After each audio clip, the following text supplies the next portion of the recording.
Olá, bem-vindo, bem-vinda. Este é o seu programa Reavivados por Sua Palavra da TV Novo Tempo. Todos os dias às 6 da manhã nós estamos juntos aqui para aplicarmos um capítulo da Bíblia em nossa vida, não é? Estudamos e vamos praticá-lo, vamos tirar as lições que estão ali para vivenciá-las durante o dia. É só assim que funciona a Bíblia, não é? Muito obrigado a você que está conosco no YouTube.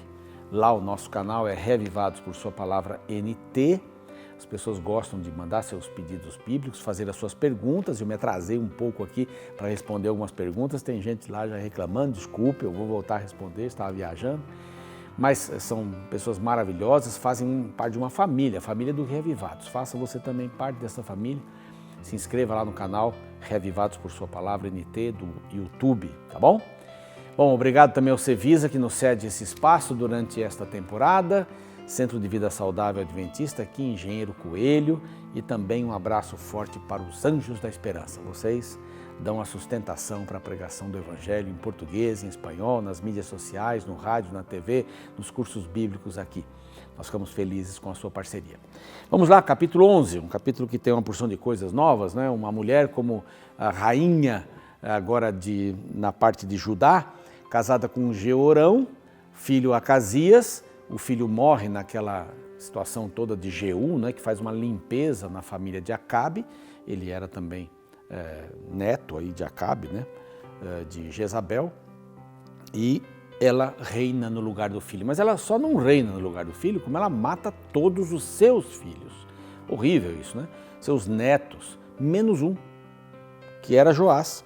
Joás foi libertado por Jeoseba, que era a esposa de Joiada, que era o sacerdote. Ele devia ter quase 100 anos aí nessa altura, era um homem experiente, era um homem que segurava a situação ali no santuário, não é? Era um homem que ainda mantinha um pedaço da religião proposta por Deus, e eles escondem o garoto por 6 anos, depois desses 6 anos montam uma estratégia para que pudessem colocá-lo no reino. Ele foi para o reino com 7 anos, né? Começou a reinar com 7 anos, lógico, com Joiada como vice-rei, até ele ter uma idade apropriada para poder tocar ali, para poder tocar o reino. Mas eles tiraram a mulher do poder, nós vimos da maneira miraculosa, ela morreu na casa do rei. Eles fazem uma aliança com o povo, decidem seguir os ditames de Deus, decidem caminhar, o povo ficou alegre e assim seguiu em frente. Pelo menos esta víbora, né, foi tirada dali, a religião estava toda atrapalhada. Ela estava colocando Baal, se pudesse, até dentro do templo, né? Mas criou uma situação religiosa horrível em Judá, né?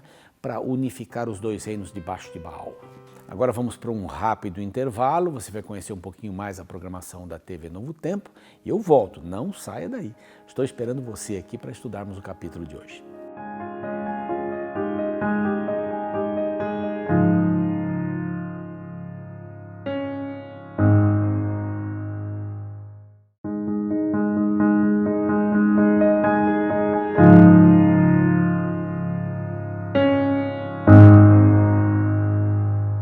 Muito bem, estamos de volta, você que chegou agora, e este é o programa Reavivados por Sua Palavra da TV Novo Tempo.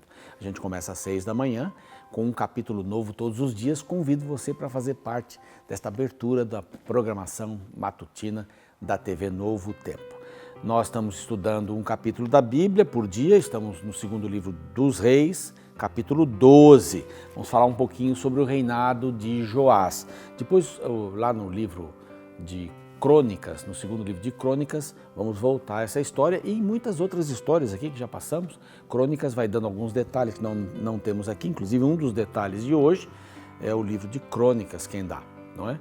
E eu vou mencionar aqui no momento adequado. Então, esses livros vão correndo paralelos, né? Com mais informações, algumas coisas a mais.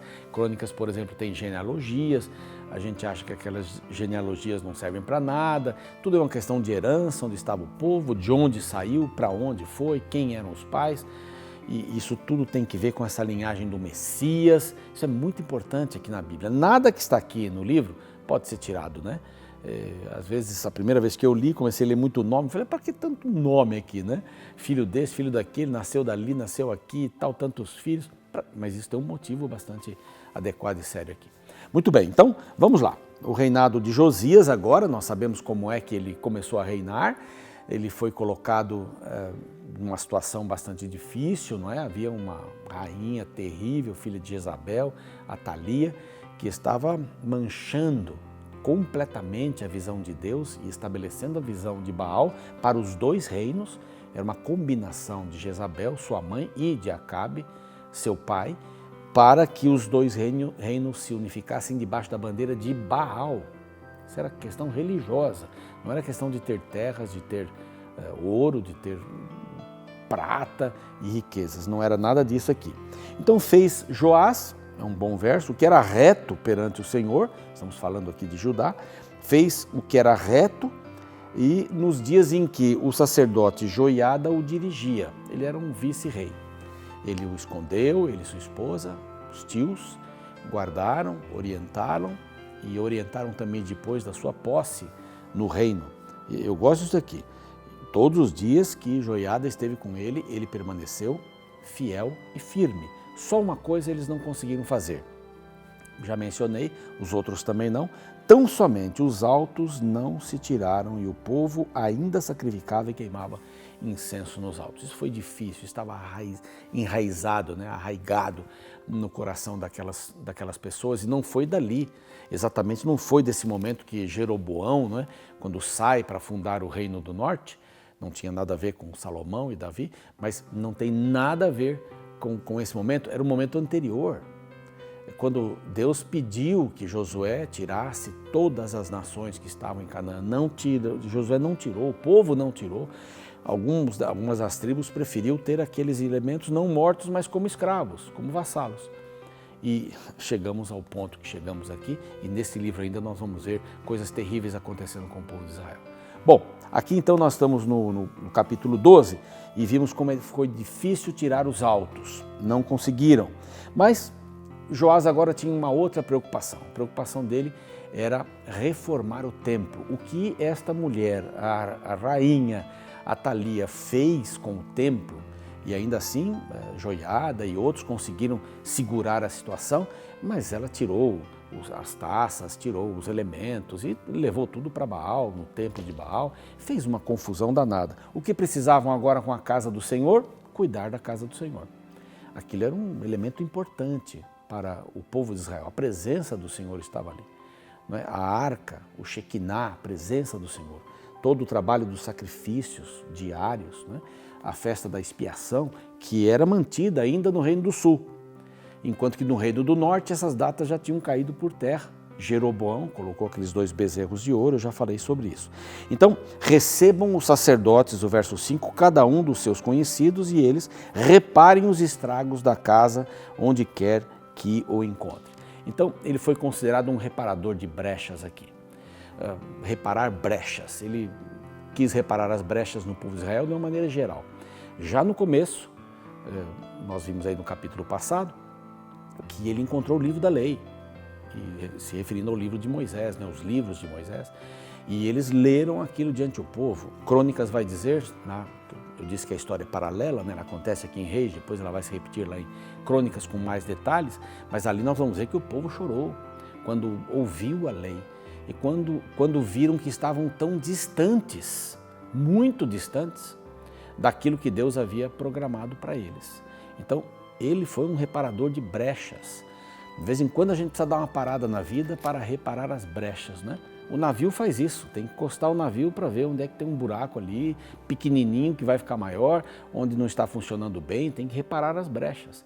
O próprio avião, né, que a gente viaja, alguns viajam mais, aí outros menos, mas de vez em quando ele tem que dar uma parada para fazer uma revisão geral. O corpo da gente, a gente tem que fazer isso também, não é? Dar uma parada. E Deus estabeleceu um dia na semana para a gente dar uma parada. Dar uma parada física, mental e espiritualmente, como alguma coisa mais importante. Mas dar uma parada, fazer uma avaliação da vida. Não é? Neste 7º dia se para fazer uma avaliação da vida. O que está bem, como é que foi a semana, como é que não foi, sentar-se com os filhos. Não é? Tem um motivo especial. Deus não colocou um dia na semana para ser guardado à toa. Esse dia tem vários propósitos. Deus não tem um momento do dia em que a gente tem que parar à toa também. Se você não parar durante o dia um momento, ou mais de um momento, para avaliar onde é que você está precisando reparar as brechas. E isso não é uma questão de fazer certo ou errado, é o pecado ou não pecado, que eu vou deixar de fazer esse pecado para não... Não é essa a questão, é avaliar a vida, é fazer um balanço, um apanhado. Tem gente que faz isso no final do ano, só no final do ano. Toda empresa que só faz um balanço no ano tem problema sério. Os balanços são mensais, isso é uma empresa sadia, balanços mensais, avaliações diárias, não é?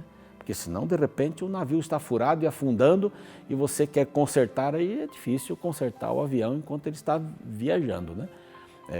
As coisas ficam mais complicadas para isso. Não deixe para reparar as brechas da sua vida só quando as coisas acontecerem. Acabou o dinheiro, mas o que eu fiz antes? Eu não avaliei minha vida antes? A saúde comprometida, eu não fiz check-ups constantes para poder ter uma avaliação. Então, casamento, muita gente diz, não dá mais, mas onde é que nós erramos? Podíamos ter consertado aqui, ali, acolá. Filhos, também, onde é que nós erramos?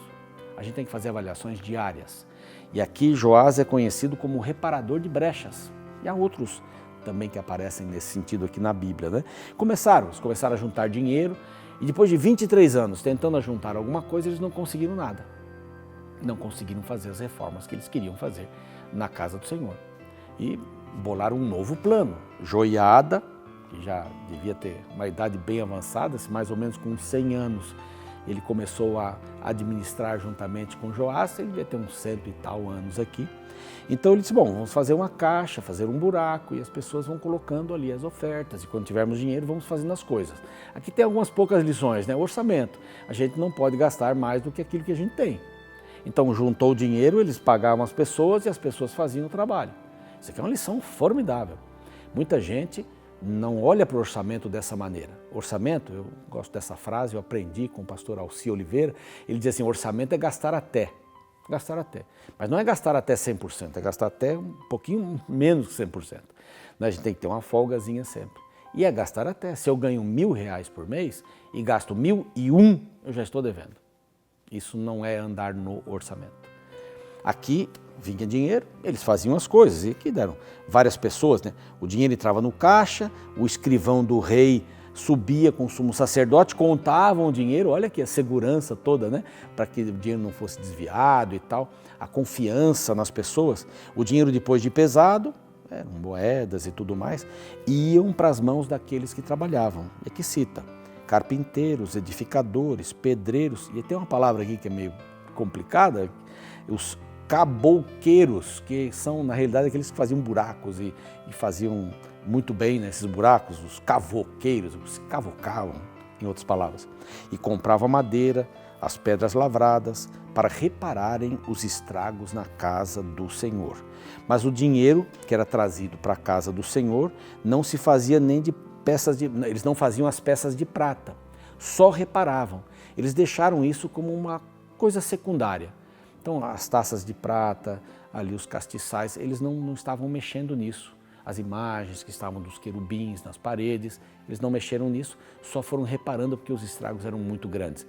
Uma outra lição, né, de orçamento, a gente faz o primeiro, o mais necessário, né? O mais urgente, aquilo que não dá para viver sem fazer. Depois as outras coisas vêm.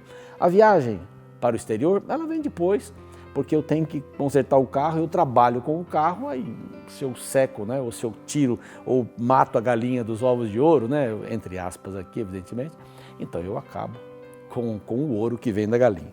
Então as coisas urgentes, coisas necessárias, imprescindíveis têm que ser feitas primeiro, deixar outras coisas secundárias para depois.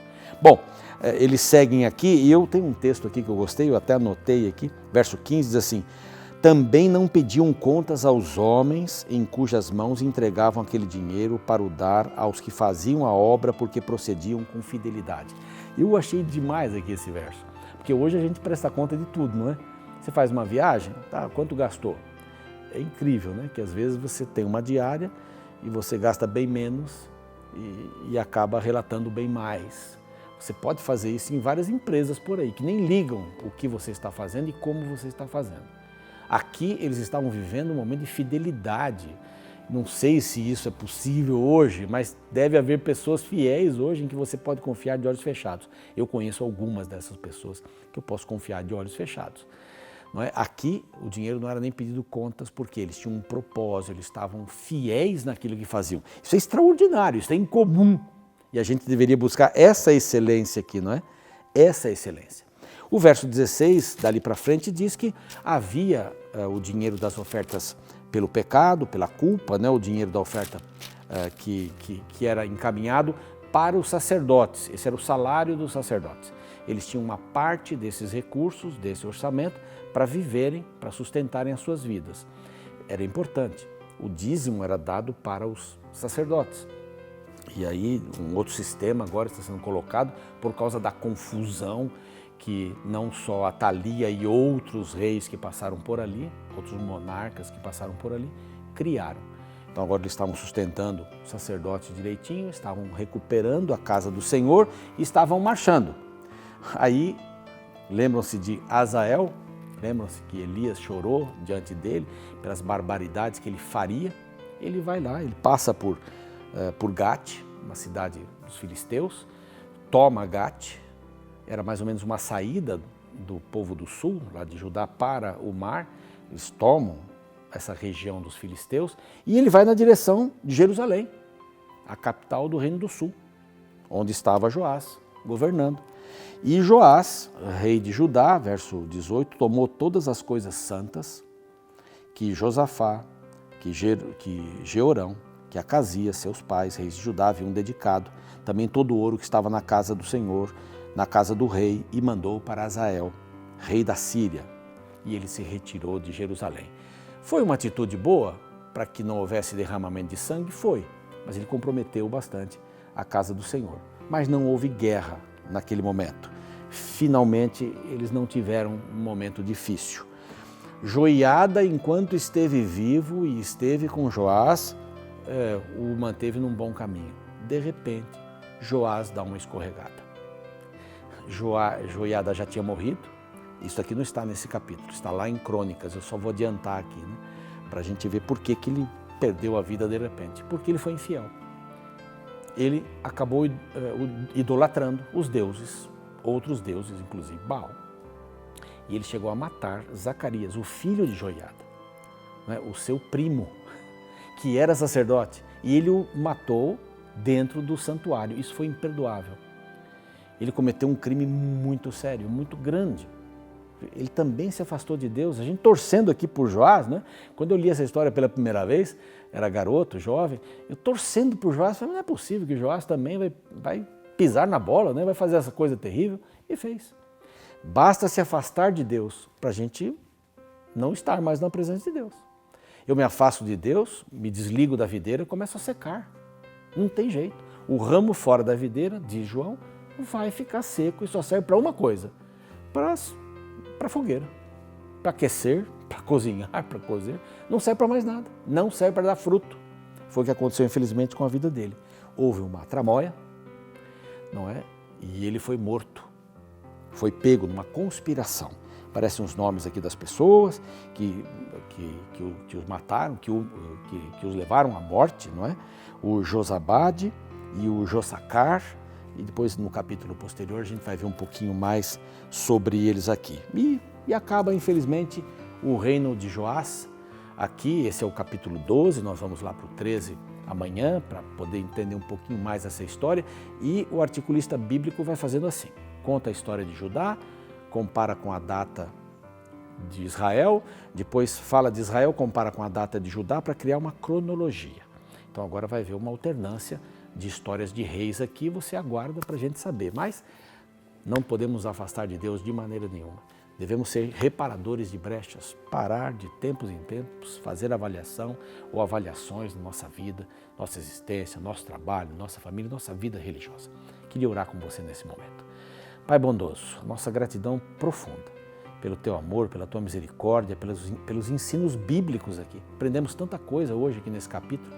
Nós podemos reparar as brechas da nossa vida, temos que ter momentos de meditação, de solitude diante da Tua palavra, diante de Ti, para que possamos acertar o caminho. E o Senhor vai nos ajudar para isso. E não queremos, em hipótese alguma, nos desligar da videira, porque senão ficaremos secos. Queremos estar na videira, então ajuda-nos através da Bíblia, da oração, do testemunho para isso, em nome de Jesus. Amém.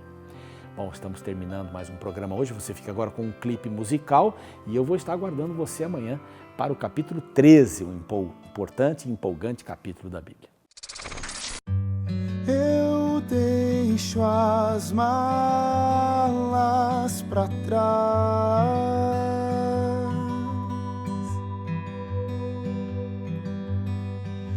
não levarei nada mais.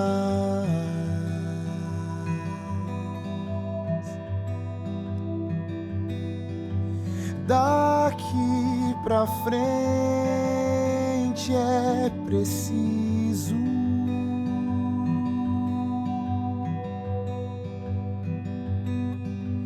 renunciar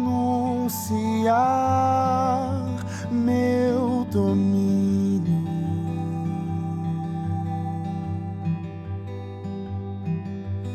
e deixar morrer os meus desejos mais banais, pra ceder lugar ao grão que brota e refaz, e nele eu descanso, nele eu me encontro, entrego quem eu fui pra ser quem ele é. Se a frente está escuro e os meus pés inseguros, chão firme pra seguir é crer em seu amor por mim.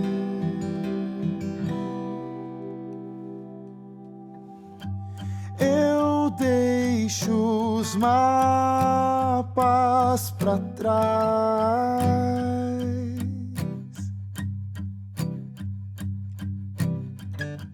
confiarei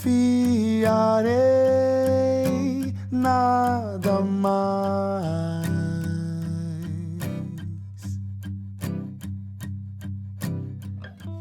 Daqui pra frente é Cristo,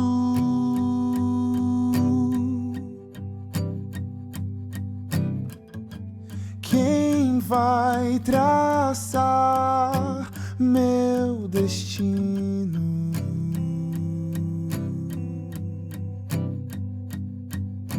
Minha segurança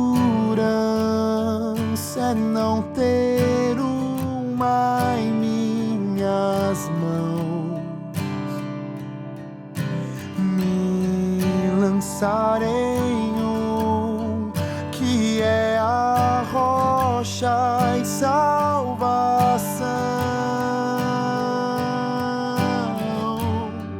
e nele eu descanso,